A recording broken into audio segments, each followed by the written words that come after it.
নমস্কার, আমি সুচন্দ্রা। পজিটিভ বার্তার বিকাশ টক শোয়ের বিশেষ পর্বে আপনাদের প্রত্যেককে জানাই স্বাগত। আজ আমরা যে বিষয়ে কথা বলবো তা হলো বয়স্কদের যত্ন বা জেরিয়াট্রিক কেয়ার, যাকে বলা যেতে পারে শেষ প্রহরের আলো। আজ এই বিষয় নিয়ে কথা বলতে আমার সাথে স্টুডিওয়ে রয়েছেন মঞ্জিলা আহমেদ মহাশয়, যার সঙ্গে আমরা এই আলোচনাটি এগিয়ে নিয়ে যাব। শেষ প্রহরের আলো কেন বলছি তার কারণ হলো জীবনের এক একটা পর্ব হয় এক এক রকম। শৈশব হয় কোলাহলপূর্ণ, যৌবন হয় উচ্ছ্বাস, তা পেরিয়ে যখন এক শান্ত ধীর অথচ প্রজ্ঞায় ভরা যে সময়, তার নাম হলো বার্ধক্য। এই সময়ে শরীর হয় ক্লান্ত, মন চায় একটু যত্ন, একটু সহানুভূতি। তবে দুঃখজনকভাবে জীবনের সবচেয়ে সংবেদনশীল এই পর্বে অনেকেই হয়ে পড়েন অবহেলিত। আজ এই টকশোতে আমরা এই পর্যায়ে কিভাবে মানুষের কাছে পৌঁছাতে হবে, কিভাবে পজিটিভ বার্তা বয়স্ক মানুষদের সহযাত্রী হয়ে উঠবে, সেই নিয়েই আমাদের আলোচনা। চলুন আর দেরি না করে আমরা আমাদের আলোচনার মূল পর্বে চলে যাই। মঞ্জিলা ম্যাডামকে আমাদের স্টুডিওয়ে জানাই অনেক অনেক স্বাগত। মঞ্জিলা ম্যাডাম আমাদের শান্তিনিকেতন নার্সিং ইনস্টিটিউটের সঙ্গে যুক্ত। উনি ওখানকার একজন টিচার।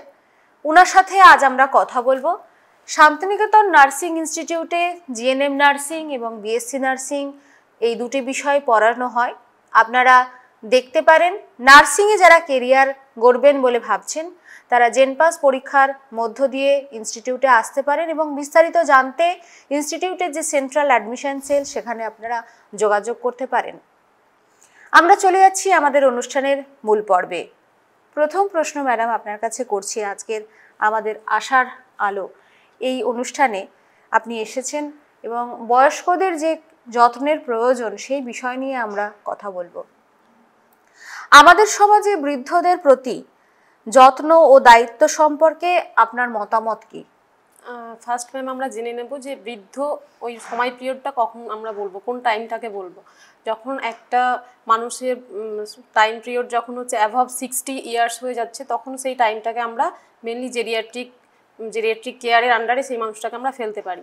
এই ক্ষেত্রে আমাদের ফ্যামিলি প্রত্যেকটা মেম্বারের উচিত তাদের গুরুত্ব সহকারে তাদের যত্ন নেওয়া, তাদের ডেলি রুটিন বেসিসে যেমন ফুড ডায়েট এই সব কিছু মেনটেন করা এবং তাদের প্রতি কেয়ার দেওয়া, এই সব কিছু করতে হবে। এবং হচ্ছে যে সেই টাইমটা অ্যাবভ 60 যখন হয়ে যায় তখন একটা মানুষ ফিজিক্যালি মেন্টালি অনেকটাই উইক হয়ে পড়ে। তাই আমাদের উচিত তাদের পাশে থেকে তাদেরকে সাপোর্ট করা প্রত্যেকটা ক্ষেত্রে। এমনকি তাদের কোনো রকম মেন্টালি কোনো রকম প্রবলেম হলে সেগুলোকে ঠিকঠাকভাবে জেনে শুনে সেগুলো ট্রিটমেন্ট করানো উচিত।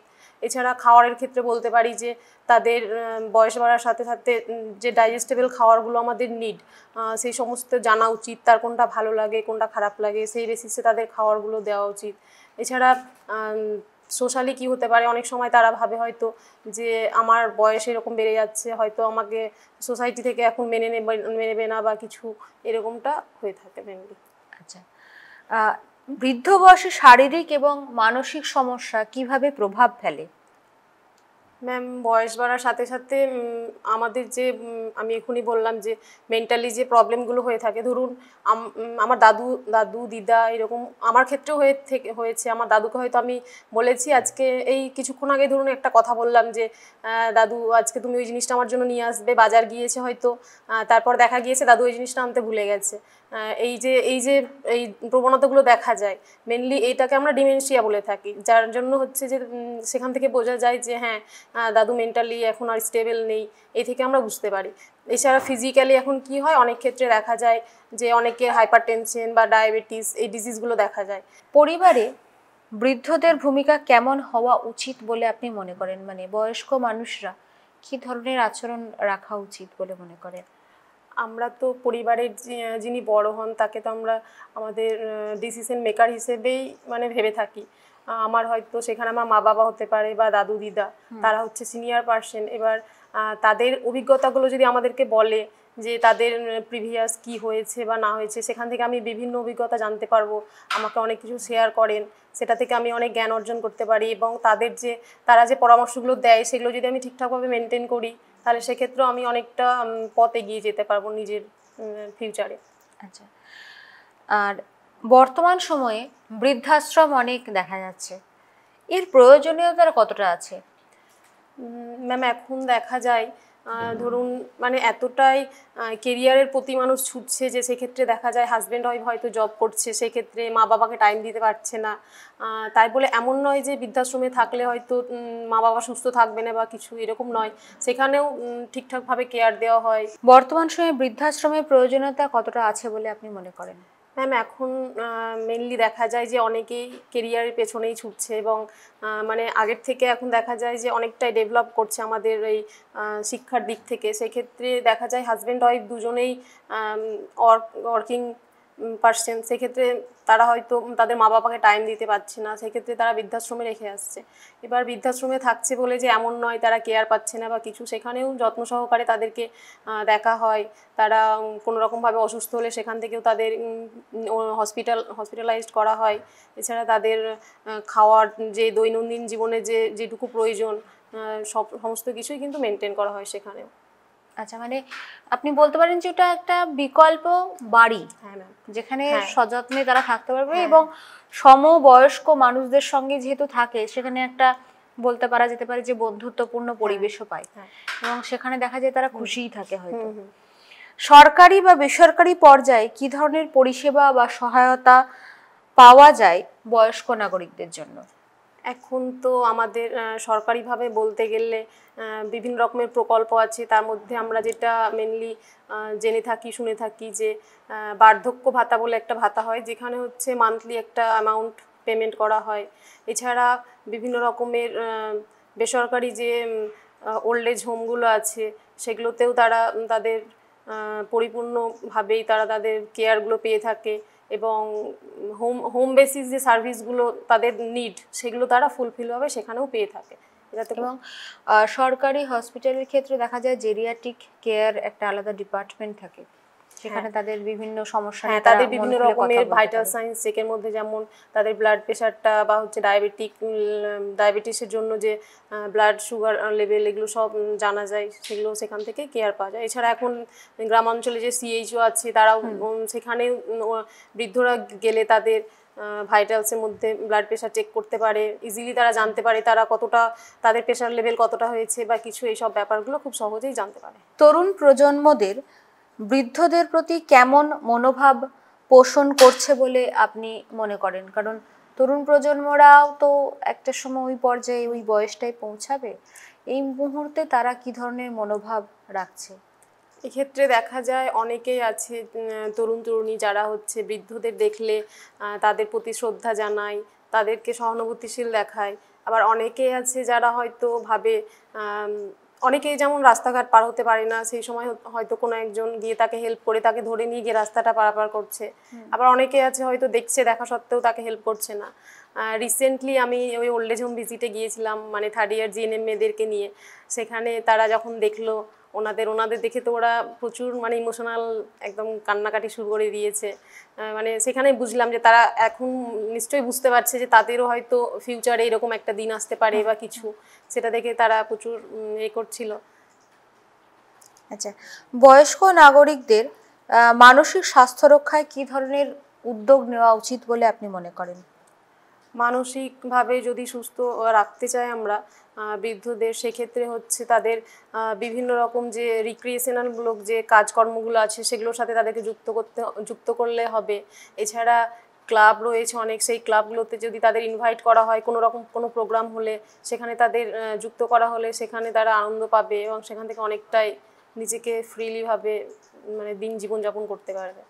আচ্ছা, প্রযুক্তি ব্যবহারে বৃদ্ধদের জীবন কতটা সহজ বা জটিল হয়ে উঠেছে? কারণ অনেক সময় দেখা যায় যে একজন বয়স্ক মানুষ ঘন্টার পর ঘন্টা টিভির সামনেই সন্ধ্যা থেকে কাটায় এবং সেটাই তার ভালো লাগে। আর এই মুহূর্তে আবার অনেকজন যারা টেকনোলজিক্যালি একটু নিজেদেরকে আপগ্রেড করতে চান তাদের মধ্যে অনেকে অ্যান্ড্রয়েড ফোনের প্রতিও আকর্ষণ বেড়েছে, অনেকে আবার খেলেও, তো গেমস এগুলো নিয়েও থাকে। তো এই বিষয়টা নিয়ে কি বলতে চান আপনি? প্রযুক্তির দিক থেকে দেখতে গেলে অনেকে আছে, ধরুন অনেক দিদা থাকে আমাদের, ঠাকুমা থাকে, তারা কি করে রান্না করতে পছন্দ করে বা কিছু, হয়তো এখন সে তার নাতি নাতনি বা কারো থ্রুতে সেই হয়তো বলে যে আমি রান্নাটা করছি, তুই এটা ভিডিও কর, এটা পোস্ট করে দে, যেটা তাকে খুব আনন্দ দেয়। পরে হয়তো দেখে সেখানে লাইক কমেন্ট শেয়ার অনেক হয়েছে, সেটার মাধ্যমে হয়তো উনি ভালো থাকার চেষ্টা করছেন। এইভাবে দেখতে গেলে প্রযুক্তিবিদ্যার দিক থেকে দেখতে গেলে যে অনেকটাই হেল্প হচ্ছে, যেখানে তিনি সুস্থ থাকছেন, সুস্থ সবল আছেন। একাকিত্ব বা নিঃসঙ্গতা মোকাবিলায় কিভাবে পরিবার ও সমাজ এগিয়ে আসতে পারে বলে আপনি ভাবেন? দেখুন, পুরোপুরি এই বৃদ্ধ বয়সটা মানে এই বার্ধক্যটা আর ওই আমাদের সেই ছোটবেলার যে টাইম পিরিয়ডটা, দুটোই ধরতে গেলে অনেকটাই সেম। কারণ এই যে উনি, আমরা যদি ওনাকে ঠিকঠাকভাবে টাইম দিই, তাহলে উনি মানে মেন্টালি যে যে একাকিত্বটা যে ফিল করবে সেটা তার মনে হবে না। এছাড়া তাকে কোথাও ঘুরতে যাওয়া, তারপরে সব থেকে বড় কথা হচ্ছে ফ্যামিলি মেম্বারকে টাইম দিতে হবে সেই পার্সনটাকে, তাহলেই মনে হবে যে তিনি অনেকটাই সুস্থ আছে, তার কোনো রকম কোনো প্রবলেম হবে না। একসাথে বসে টাইম কাটানো, দিন শেষে হয়তো বলা যে হ্যাঁ মা তুমি কেমন আছো, বা দিদা তুমি কেমন আছো, এই জিনিসগুলো যদি করা হয়, বেসিক্যালি দেখা যাবে যে ওনারা এমনিতে অনেকটা সুস্থ হয়ে পড়েছেন। এছাড়া আমি খাওয়ারের মধ্যে বলে থাকবো যে অনেকের যেমন বয়স বাড়ার সাথে সাথে ওই যে হাইপার টেনশন বা ডায়াবেটিস ডিজিজগুলো হচ্ছে, সেই বেসিসে আমাদের ডায়েটগুলো মেনটেন করতে হবে, তাদের খাওয়ারের কোয়ালিটিটা একটু ঠিকঠাক করতে হবে, এই সমস্ত কিছু। এছাড়া তারা যদি ঠিকঠাকভাবে হাঁটাচলা না করতে পারে, ফ্যামিলি মেম্বারকে পাশে থাকতে হবে, ধরে নিয়ে যাওয়া আসা, এইসব একটু আনন্দ পেলেই তারা অনেকটাই সুস্থ হয়ে থাকবে। আচ্ছা, আমার শেষ প্রশ্ন আপনার কাছে, আপনার মতে ভবিষ্যতে বয়স্কদের জন্য একটি আদর্শ সমাজ কেমন হওয়া উচিত? আদর্শ সমাজ বলতে তাদের প্রতি রেসপেক্ট থাকতে হবে, তাদের যত্ন করতে হবে ঠিকঠাক করে, টাইমলি খাওয়ার দেওয়া, বা কোনো রকম মেডিসিন খাচ্ছে সেই মেডিসিনগুলো ঠিকঠাকভাবে দেখিয়ে দেওয়া। হয়তো তারা যদি নিজ থেকে খায় সেই মেডিসিনটা, হয়তো ভুল করে হয়তো যে মেডিসিনটা খাওয়ার কথা ছিল সেটা না খেয়ে অন্যটা খেয়ে ফেলবে, সেদিকে একটু নজর দেওয়া। তারপর বিভিন্ন রকমের যে নার্কোটিক ড্রাগগুলো দেওয়া হয় এই ওল্ড এজ টাইমটায়, সেগুলো আমাদের নোটিস করতে হবে যে ঠিকঠাকভাবে সে খাচ্ছে কি না, এই সমস্ত কিছুই। আপনারা শুনলেন, মঞ্জিলা ম্যাডাম আমাদের জানালেন যে বয়স্ক যে পিরিয়ডটা, বয়স্ক যেটা আমরা বারবার বলছি 60-এর ঊর্ধ্বে, সেই সমস্ত মানুষের প্রতি আপনারা সকলে, আমাদের সমাজের দায়বদ্ধতা যে আমরা যেন তাদের প্রতি দায়িত্বশীল হই, তাদের একটু যত্ন, একটু এমপ্যাথি, একটু ভালোবাসার প্রয়োজন। তাদের সাথে কথা বলুন, তাদের গল্প শুনুন, তাদের পাশে থাকুন। মনে রাখবেন এই সময়টা কিন্তু সকলের জীবনেই আসবে। আর যে বাচ্চা সে কাল কৈশোরে পৌঁছাবে, তারপর কিন্তু তার জীবনে বার্ধক্য আসবে। অতএব সেই কথা মাথায় রেখে সকলকে এগোতে হবে। সকলে ভালো থাকুন, সুস্থ থাকুন, পজিটিভিটির সঙ্গে থাকুন। Think positive, be positive, positive বার্তা। নমস্কার।